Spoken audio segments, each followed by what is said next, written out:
Yo, so this is episode number 63. This is going to be our last episode of 2020. Before we get into the podcast, be sure to follow us on all of our social media. That includes Twitter and Instagram at WRGO Pod. Be sure to subscribe on YouTube where you can watch this video in full. Be sure to like, listen, subscribe, and comment on Apple Podcasts, Spotify, SoundCloud, and Google Play. Also, be sure to check out our website where you can catch up on everything WRGO related at what'sreallygoingonpod.com. I am joined by Henry and Mackenzie as always. How are you guys? I'm good. Happy to be here. Oh, thank you, No, Henry. I'm busy planning this party, so if you're in ATL, pull up, buy your tickets at the umbrellaNetwork.co, all of that. But yeah, we excited, we busy, and that means we blessed. Temperature checks at the door, everybody, for all of our By the way. COVID friendly. All right, so we're going to get right into it. The big news of today, at least Thursday, December 17th, is Congress is debating a COVID package. So as of today, congressional leaders are close to agreeing on a $900 billion package. Lawmakers also have until Saturday at midnight to fund the government. It is worth noting that last week jobless claims rose to almost 900,000, the highest since September. If Congress does not reach an agreement, 12 million people will lose federal benefits. A COVID income and poverty dashboard report reported that nearly 8 million Americans have fallen into poverty since June. That's the same time the $600 federal unemployment benefit expired. Most importantly, Congress is looking to include a $600 payment to Americans, nearly half of the $1,200 distributed in April. So I'm sure for all of those who are living in New York, you get $600 and you're probably still $1,100 short on rent. So that's great. How should we feel about this potential COVID package heading in to the new year? I know people talk about the vaccine, but how should we feel about this? You didn't see my mouth drop. Like when you said COVID package, literally my mouth dropped because I already knew they were talking about 600, bro. You know, like you said, people that stay in New York, DC, any major city, what is this doing for you? That ain't even rent, my boy. I mean, let's not even just talk about rent. We could talk about if you have a kid, what childcare is that really covering? How long is that? Does that even cover a week of childcare? Like half-assed again. Yeah, our government sucks. I think our government, and it's what's crazy about this is that I think our government has always been half-assed. And I think people, to a certain degree, have always noticed it. I think Black people, because we or minorities have always notoriously got the short end of the stick. But I think that because COVID happened to everyone who's not necessarily minority is also getting the short end of the stick. And now people are like waking up, because I saw a story and they were trying to be like, oh, this is like the government needs to do better. This is the first time the government has left their community high and dry. And it's like, the first. People in Katrina, like that's people. Why I said you can say Black people, because Black people always get the short end of the stick. What you're gonna say, Katrina to this COVID, like we are literally the most affected by this. From I mean, shoot, look at Flint. They still ain't got they still got water.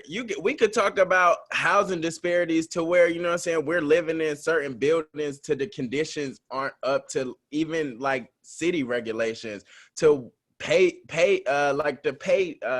gap. We could talk about a lot. Black people always getting a short end of the stick. And then this $600, it's a laugh in your face because again, you know, they cap it at certain living wages or your you know how much you get your income or whatever. So it'll be Black people or minorities, people of color, however you want to word it, that receive this for the most part, right? And like it'll be all of us are gonna get it. Right. And then when you talk about healthcare, these people who have to pay a certain amount for prescriptions and certain like insulin or whatever, that stuff is constantly increasing in price. I mean, You talk shoot, if you about look at like even something that we all pay, like student loans, like I think in the package that they have now, I think they're gonna do another extension, but I don't think it's gonna be for as long. Like I think that's my a thing ticking is, time like, bomb. why is that still a thing? I mean, that's a whole Why are we nother still issue. paying that? If they could pause it for this long, they just might wear cancel that amount. Well, I need Biden to sign that executive order on day one, but I Day mean, one, Yeah. that's what they're trying to do, ain't it? yeah, I mean, I think the thing for me is that it's like, what are you? I've never understood the point, and I know like Republicans always do this, where they're like, "Oh, we don't want to spend money," but like, I don't understand. I've never heard someone articulate the point of like, why wouldn't you want to give someone money? Because at least from the standpoint of like, even if you're a Republican or a Democrat, if I get that $600, I'm spending it at a grocery store. I'm not pocketing that money. So I've never understood that rationale of like, oh, it's too high cost, where it's like, okay, unless you're just gonna pay for me to not do anything, I have to go to work, I have to buy stuff. So like that $600, like Henry, you're gonna spend it on something. Mackenzie's gonna go somewhere and spend it on something. It's not like we're pocketing the money to spend it at like one place. Like I'm gonna spend it at the grocery store. I'm gonna go buy something for somebody else. I'm gonna go put gas in my car. I'm gonna go shop at a local business. Like I've just never understood that. So like getting $600, like that's literally the definition of like that's cute. But Yeah. It's cute. Not even that's an insult. That ain't cute, bro. That's an yeah, insult. I mean, and then it's like I wonder what's gonna happen once like Biden gets elected, because once he finally like gets in office, because he was basically like this is a down payment on what's gonna come. But if Congress can only agree to 900 billion with Trump in office, I don't know if like people are gonna want to do anything else. Like, so what does that look like? Because they initially tried to get like 2 billion, and people were like, "Nah, we're not spending that much." So like, I don't know what this looks like but 600, sure. Uh, so moving on, this is a topic that we're really interested in. It has to do with Biden's cabinet picks over the past few weeks. Biden has made nominations to his senior staff and cabinet. During the campaign, Biden made it a priority to have a diverse cabinet and administration. So far, Biden has selected 11 Black or brown people to his cabinet level positions and 10 women compared to Obama's 12 and Trump's 6. At this rate, Biden is on track to have the most women in his cabinet on day one. So far, Biden's Black nominees include Kamala Harris as VP, Lloyd Austin as Defense Secretary, Marcia Fudge, Housing and Urban Development, Cecilia Rounds, Council on Economic Advisors, Michael Regan as EPA Administrator, and Linda Thomas Greenfield as the Ambassador to the UN. On the other side of this, some Black lawmakers have called on Biden to do more. They were especially upset over Biden's agriculture pick, Tom Vilsack, who has not prioritized hunger and civil rights in the agricultural space. What should we take from Biden's picks? I think that he's getting kind of praise for talking about, or for having a diverse cabinet, but what does that actually mean? Can I just ask who is these people? I'm Y'all dead. remember that GIF when I'm Kiki Palmer? dead. But no, for real, because like you remember we talked about this earlier, how Biden and Kamala inevitably fall into that like conservative politics, and then we talk about Black conservatism, right? Are these people in that same bracket? Because these names giving me old Black people, and they not interested in the same things that I'm interested in. Yeah. Are they old Black people? I said, who is these people? Because I honestly kind of tuned out of that election stuff, especially when Trump got weird and tried. None of them are old, but none of them are they're not young. old. None of them are like a splash where it's like clearly this is. I think the one that I kind of through doing my research was Michael Regan, the Environmental Protection Agency. I only think that's important because I think oftentimes the EPA and just how we talk about climate change, we don't talk about how that impacts Black people differently in terms of like where we're located in terms of housing, and how we often have like landfills by our house, and how we often live by chemical plants and all these different things. I think that's good. But then again, I'm assuming that because this is a Black person that he's going to do that stuff, where I think that, and we talked about it last week, that just because Biden has tapped certain people to certain roles doesn't necessarily mean that they hold policy positions that necessarily benefit Black people. And that's I think that's the main thing is like, you can have a diverse cabinet by just not having all white men, but that doesn't mean that you not having all white men is necessarily good for me. It's pushing that Yeah, and that's my thing.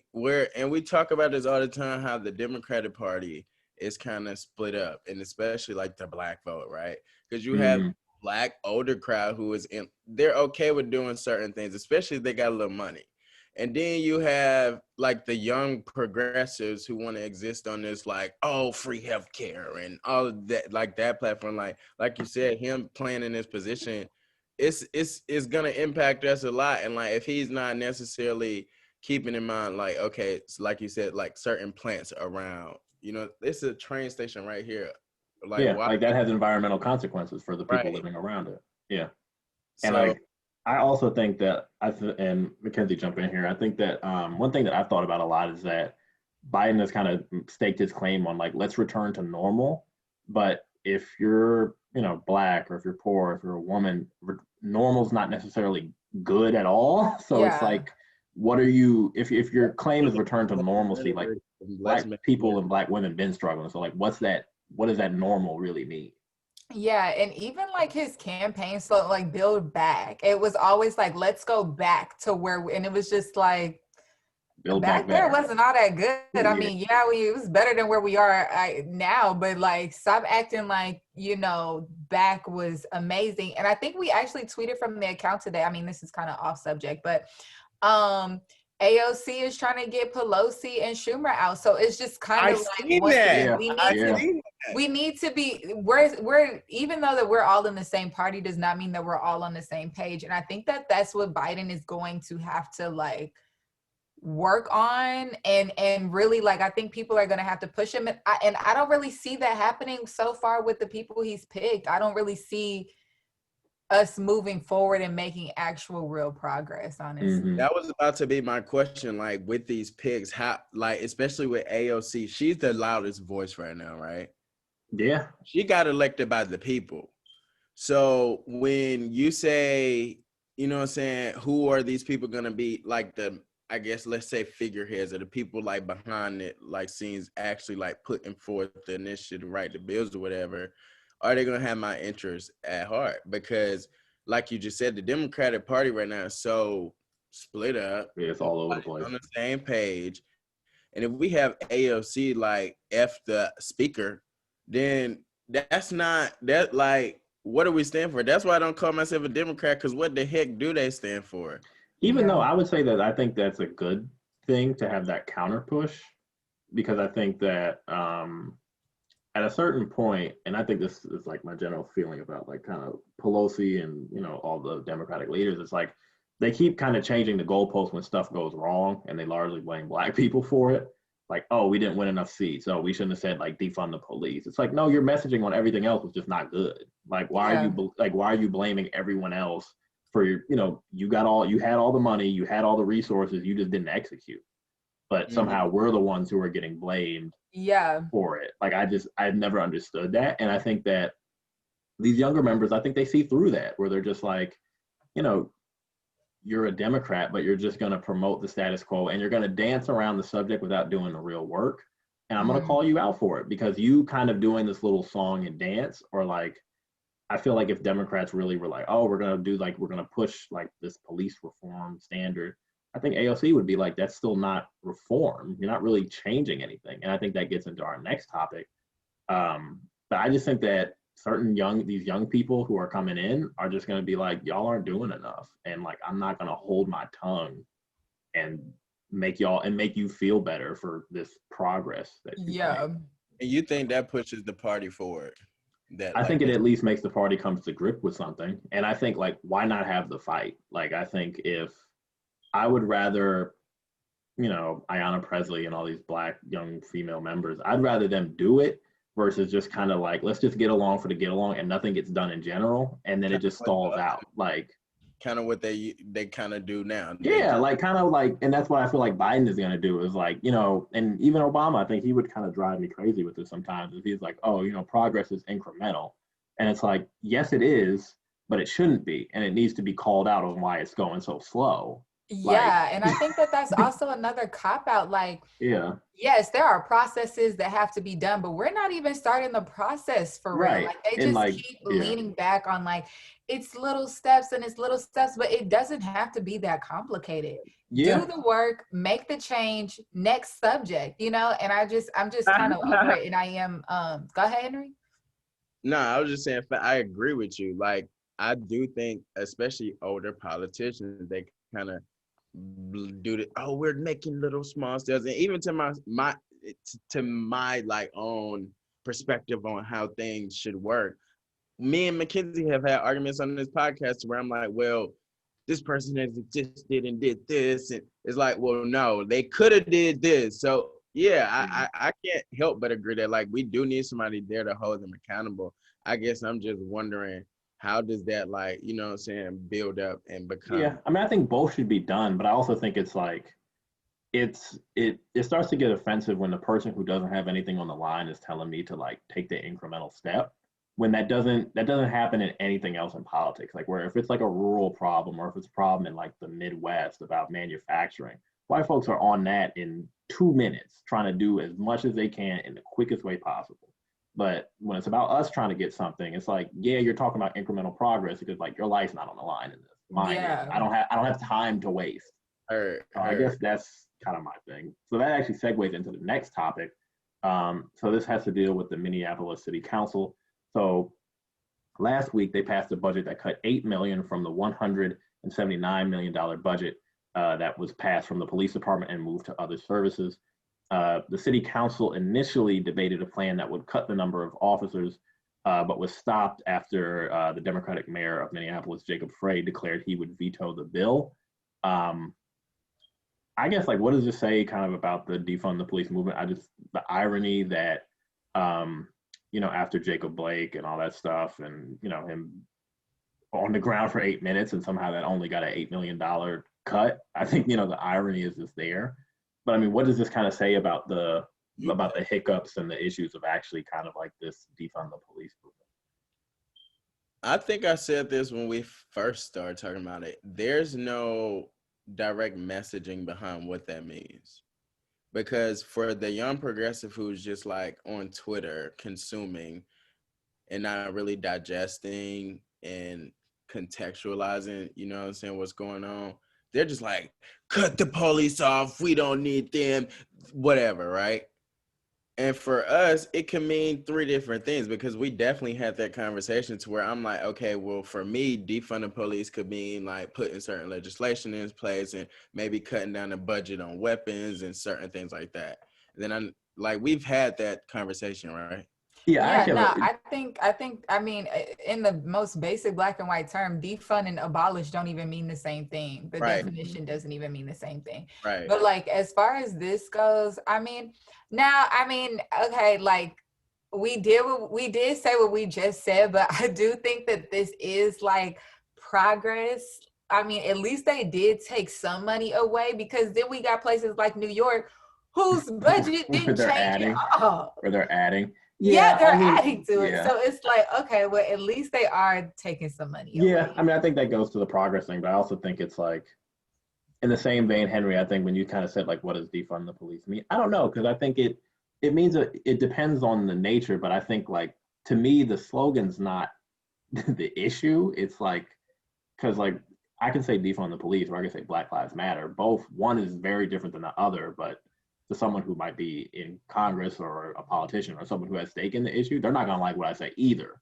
And one is very tampered down and one is very ratcheted up. So I think it's like and you're like the messaging person. So I think like how do you deal with it when it becomes like you're not gonna like how I message it? There's no liking of how I'm gonna package it. So Oh, you the most boisterous person in the world. but I think that's what people are going through, and I think that's what But people no, are that's what I was debating. about to say. Like, even within like what you just said, like when you say what does defund the police mean? If there's no concrete agreement on what that means, how does me if Henry Woods, the politician, how do I go in here and write a bill that satisfies you and myself?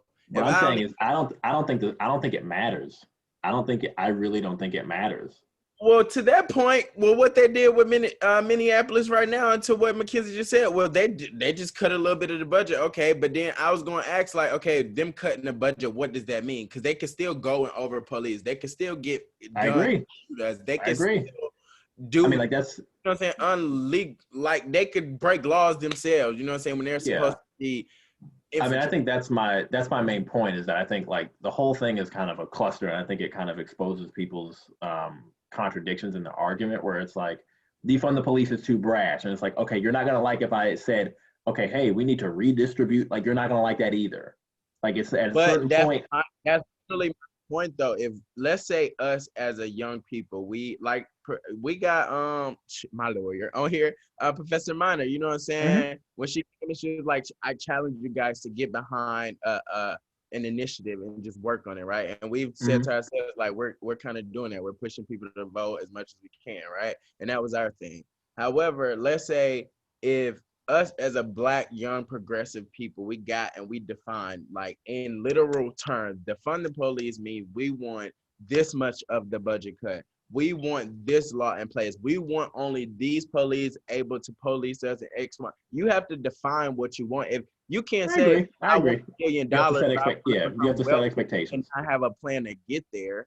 Yeah. So that's what I'm saying. Like, even when you say Black Lives Matter, at some point, when we had Mackenzie's profile, Jordan, she came on and she spoke about how the Black Lives Matter movement, they got a meeting with Congress, but then, you know, certain things happen in these protests and blah, blah, blah. And the messaging of Black Lives Matter literally becomes, you know, confused. We don't know what it means to where even others or different groups are Blue Lives Matter. Black lives don't matter over mine. Or are you saying white lives don't matter? You know what I'm saying? The messaging isn't clear. So that's my thing with defund the police. It's so ambiguous that somebody can just hear it. I mean, take it as, oh, they just want the police done and over with. Or somebody can hear it and be like, okay, if we cut the budget, then we did something. We have to define what we want. Yeah, I agree. I think it flip-flops back and forth. I just think that at a certain point, it's like the slogan is one thing, but the meaning that you take behind it, what is that? And I think that at a certain point, I'm saying is that like people hear the slogan and then they just go off on a tangent without actually acknowledging what it stands for. What it could potentially encompass. It's like an umbrella. Yeah, right. Yeah. And then I think people kind of get too in the head of like, they try to make everything like, oh, it's a messaging game. And like, yes, it is a messaging game, but like we're talking about like Black bodies. And I think that gets lost in it. Where like you're trying to point of talking about Black bodies, right? It's so much you could talk about within that, because it like Black bodies have been lynched, have been over policed, have been just thrown, just disregarded for how long?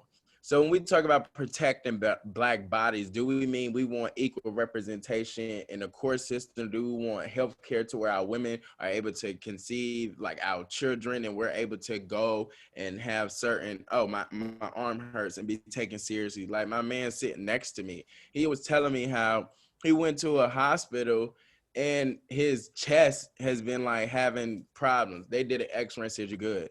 You got asthma, gave him a breath pump and kept moving. We don't know if that's a serious problem. So protecting Black bodies, again, encompasses so much. So to the point of you saying messaging doesn't matter, it kind of does. It does. I just think people get too into like, the weeds. Let's say the civil rights movement, the most Black progressive whatever, like to me personally, that's the most time Black people have progressed as a whole, because they were clear on what they wanted. We could start from Rosa Parks. We could start from the marches. We could start at the March on Washington. They were very clear and intentional and deliberate. The funny thing is, this is also after the fact, though. I feel. Yeah, I was gonna say people probably at the time would probably not say that. Yeah, like because then you had Martin Luther King and you had Malcolm X coming up around. That's fair.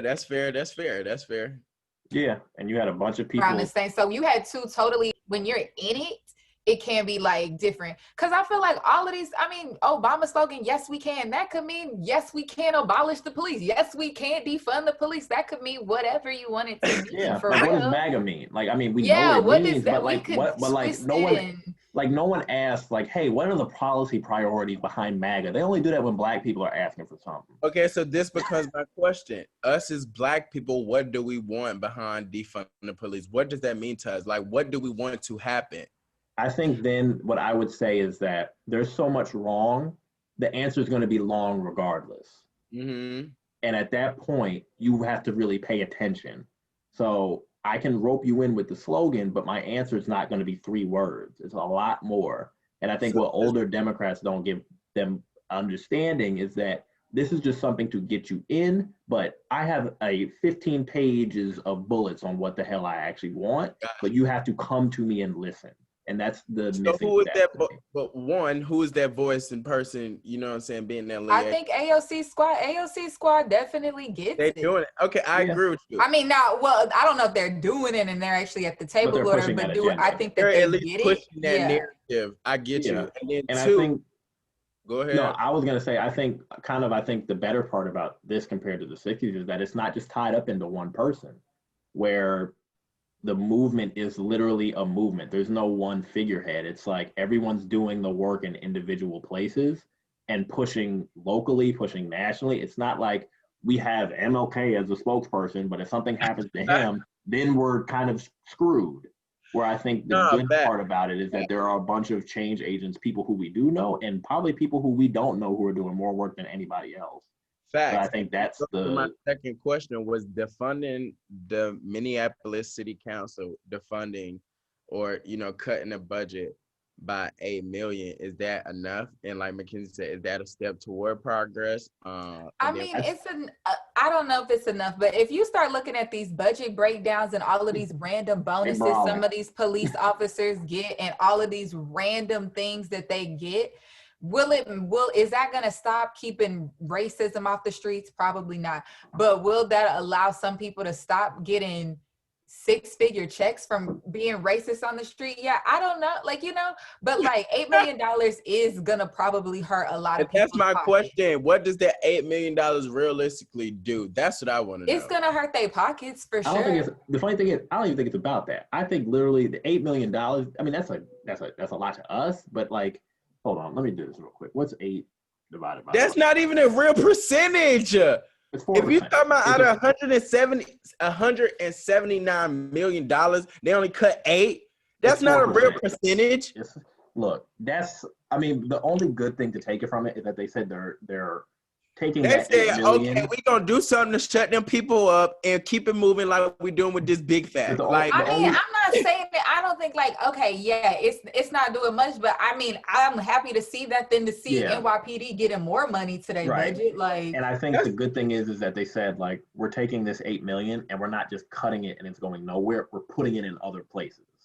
So I think like hopefully that means that they're doing more mental health counsel, like more mental health, like social services. Like hopefully those are getting a boost from this. But I think like optically it looks good, but like, do the police still have guns? Yeah. Like, all right, like, what's going on with the people who were prosecuted? Our government didn't we say that at the top of the podcast? But I do think it gets to the interesting thing of like, this is progress. Like them cutting $8 million, that's something. Is it something that we want, or is it something that we think is really impactful? No, that's kind of how I feel. Is it something? Funny.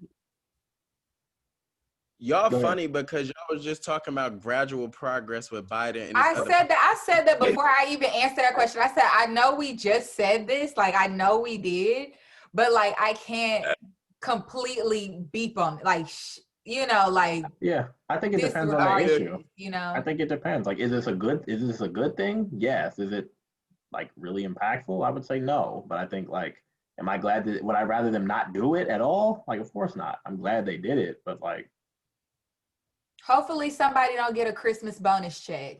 Sorry, that's gonna be my win right now. Okay, so with that, we should move on to the big fat. Boom, big fat. I hope we spent a lot of time on them first 3 topics. We're gonna see. So one thing that has been in the news a lot, since Trump lost the election in November, the federal government has put 3 prisoners to death: Orlando Brown, Alfred Borges, I hope I'm pronouncing that right, and most recently Brandon Bernard, all 3 Black men. This is the first time that a president has sentenced a federal prisoner to death after an election since the 1800s. I think it was 1887. So last Friday, Brandon Bernard was executed by the federal government at 40 for his role in a double murder in Texas. Bernard burned the car after the persons that his friends kidnapped were shot. He was only 19 at the time, but he did not actually kill them. The federal government has executed 9 prisoners this year, with 3 more inmates on death row, including 1 woman. Biden has vowed to eliminate the death penalty on day 1. What was interesting to me is that 28 states still have the death penalty. Not many of them actively. Are most of them Southern? I mean, you would be surprised, bro. I mean, it's like the Northeast is basically the only places that don't have it. But largely, if it's 28 states, there are not that many states in the South. So that means there's a lot of other states that have it too. I mean, I think, especially the Brandon Bernard thing last week, I mean, that was just sad.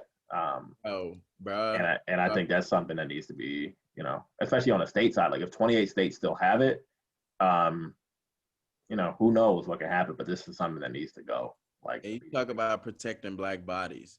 Y'all need to go look up Brian Stevenson, Just Mercy, that movie that came out last year. Yeah, that's a really good example. Yeah. He literally, his whole career was after literally like going on, getting death row clients off because they were falsely accused.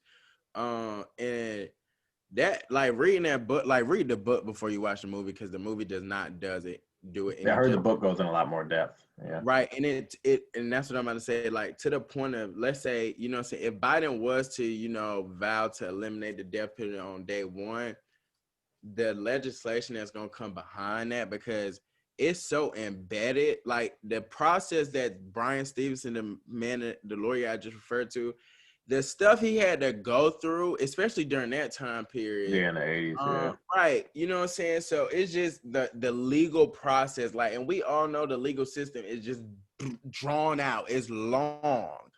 It's built for you to become disengaged with it, to be honest, us primarily. So when you think about like trying to potentially get these people off death row, the processing behind it is so meticulous. It's ridiculous. And for me, it's sad that, like you just said, it's 28 states. We got how many states? 51, 52? I don't know. We have oh, a straight, Lord. come on, civics lesson. We have a straight 50. I said so that $8 million should have went to education. Hold on, pause. Y'all know I keep a little chill out. You better watch out on that. But besides that, we have 50 states, right? 28. Like, if you was to count half, that's that's more than half. That's ridiculous. That more than half of the United States still believe in convicting and putting people on the death row. Like, you are not God. And how do y'all call yourself Christians believing that you could do this type of stuff?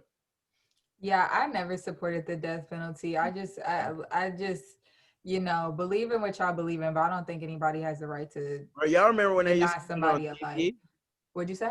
They used to put some of these on TV. Yeah. I never remember.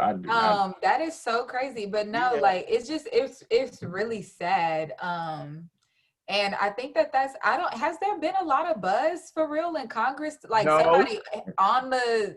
I mean, of course, it's like the people who you would expect saying something. But I think what was Kim more Kardashian alarming. West. Yeah. But like more alarming is that, Trump he first started this in 2017, but like before that, it hadn't happened in like 20 something years. And I think that's the part that needs to be talked about, is that it's not like he's just doing something that people did, but he's like accelerating it. No, he's doing something that like recent presidents have just not engaged in. And that's what I'm about to say too, like to the point of it being Trump that did it. He's trying, like, his power, like his urge of control and power, and I'm in charge. He did this for some ego stuff. I like, that's just how. But correct me if I'm wrong. I feel like I read, it was on Twitter, but somebody has said that Obama had the chance to like turn around one of these convictions. And my understanding is that he had the chance to, I don't think it was get him necessarily off death row, but like limit the sentence. Or there was something, because he wasn't on death row when Obama was in office, but there was something about it where he could have basically not like freed him, but basically said like, you have a fixed amount of time in prison left.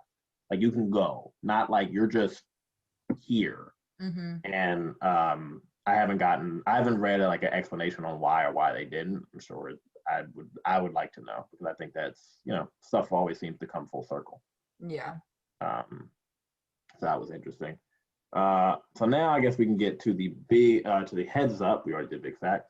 So coming out tomorrow on Netflix is Ma Rainey's Black Bottom, starring Chadwick Boseman and Viola Davis. The film is based on an August Wilson play. He also did Fences, and it is produced by Denzel Washington. So especially after, R.I.P. Chadwick. So I think everybody should. I don't know if I'm ready, y'all. I really don't know if I'm ready. It's gonna be so creepy to watch. I'm gonna watch. I gotta watch. Yeah, I want to watch, but I still have not been able to watch like any of his old movies or nothing, because it still hurts me for real. Yeah. Plus, I'm excited to see Viola Davis, because she's great in everything that she does. She's definitely great. More so for me, I think I am interested. Like I've watched when we found out the news or whatever, I went on this big like binge of all of his movies, even to paying for them on Amazon type thing. So like for me, I think it's gonna be real, because I've literally like now it's sunk in my head like he's gone. Like I met this person, bro. And for me, it was at a very pivotal, big time in my life. When did you meet him? No, don't give him the air for that. He just wanted to drop that in. I was don't give him the air. Don't give him the No, it ain't even that. No, on some real, was like such his a pivotal moment in my life, and oh wow, okay, on some like. But now he did give a great speech at that graduation. That was literally. That's what I was about to say. He shook my hand and went up there to go give that speech, bro. Like your hand was pivotal in him turning them pages as he was reading his speech. Look at that. It comes full circle. Hey, y'all not gonna cloud my sunshine. I sure won't. Listen. But next, all right. So next I'm excited for that movie. Yeah, me too. Next up is philanthropist Mackenzie Scott. I'm not even gonna say who she was married to, because that is really not the issue here.